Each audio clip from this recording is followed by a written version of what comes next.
There have been a lot of changes in farming in our areas, both agronomically and production practices, but also socially and economically, and all those, of course, are tied together. Some of the biggest changes that we see are the changes from tillage as the way to control weeds to the use of chemicals in our crop production systems. And it's a real question in a lot of people's minds, which is the better way to produce crops, which is more environmentally friendly. In the conventional till system, you're going out there after the crop is harvested and you're turning the soil black. You're turning the old crop residue under to let it decay under the ground.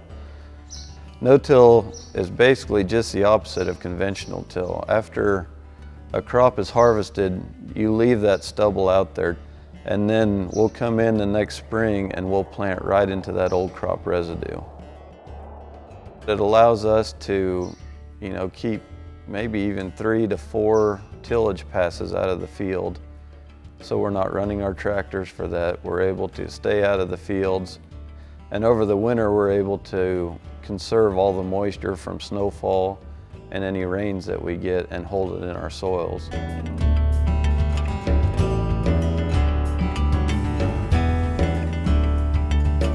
Soil is a living thing, and it lives by having things growing on it all the time. Leaving it bare to collect moisture, which was what was necessary when we plowed the soil, is not sustainable at all. Careful use of chemicals allows us to leave those crop residues on top of the soil. We don't lose the soil to water erosion when we get torrential rains. We don't lose the soil to heavy winds. We're doing everything we can to keep the soil where it needs to be. We really don't plant any crop more than 2 years in a row, and we're really trying to get to the point where we rotate a crop every year in that field. But with the way the weeds adjust to your rotations, we've found that the rotation that we use is very beneficial.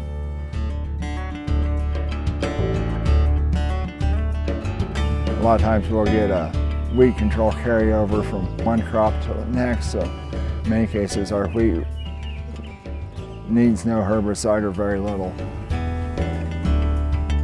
There's a lot of controversy whether we should be using herbicides, and I don't have all the answers, and I'm a little bit concerned about whether that's a good idea, but I do know that herbicides they've helped us a lot in terms of preserving the quality of our soil.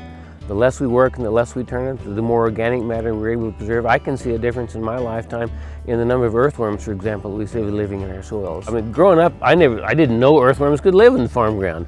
You always went to the riverbanks or something to find earthworms, but now we find them in our soils on the farm.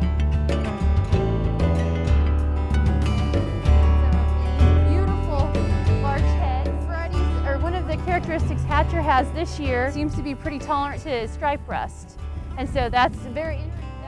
Chemicals are a tool that's in our toolbox that can be used for specific reasons and specific purposes.